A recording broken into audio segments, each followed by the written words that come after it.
नमस्ते एभ्रिवान। आजको यस भिडियोमा हामी हेल्थ एन्जाइटी भनेको के हो र यसका कमन साइन्स एन्ड सिम्पटम्सको बारेमा जानकारी दिन गइरहेकी छु।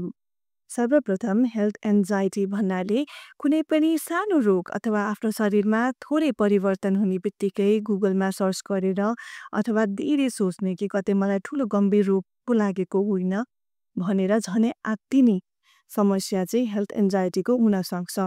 हेल्थ एन्जाइटी जस्तै स्वास्थ्यसँग समस्या अथवा स्वास्थ्यसँगलाई लिएर धेरै चिन्ता गर्नु जस्तै हाइपोकन्ड्रिया भनेर पनि चिनिन्छ। यसका सिम्पटम्सहरूको बारेमा कुरा गर्नुपर्दा पहिलो सिम्पटम्समा रहेको छ शरीरमा बारम्बार चेकहरू गरिरहनु अथवा शारीरिक जाँचहरू गरिरहनु। उदाहरणको लागि घाँटीहरू छामिरहनु, मुटुको चालहरू ठिक छ कि छैन भनेर जाँचिरहनु, अनुहार धेरै निहाल्नु पनि यसका लक्षण हुन सक्छन्।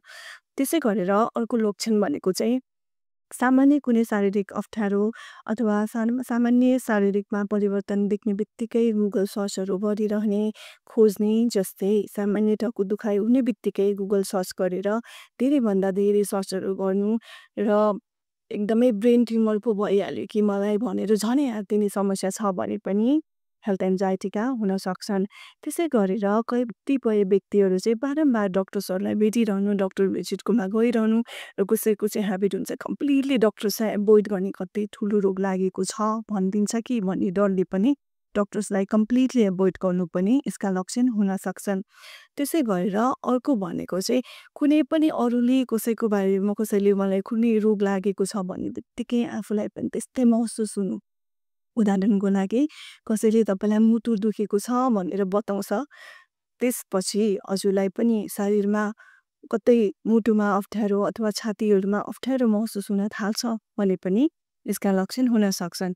त्यसै गरेर अर्को लक्षणको बारेमा कुरा गर्नुपर्दा परिवार अथवा साथीभाइहरूबाट आश्वासन खोजिरहने, हमेसा स्वास्थ्यसँग रिलेटेड क्वेसन्सहरू गरिरहने अथवा बारम्बार म ठिक छु कि छैन भनेर चाहिँ उहाँहरूबाट आश्वासन खोजिरहने ह्याबिट पनि हेल्थ एन्जाइटीका हुन सक्छन्। यदि यस्ता लक्षण हजुरले आफूमा या आफ्ना परिवार कोहीमा पनि यस्ता लक्षणहरू देख्नुहुन्छ भने साइकोसोसियल काउन्सिलिङ सर्भिसमा सम्पर्क राख्न सक्नुहुन्छ।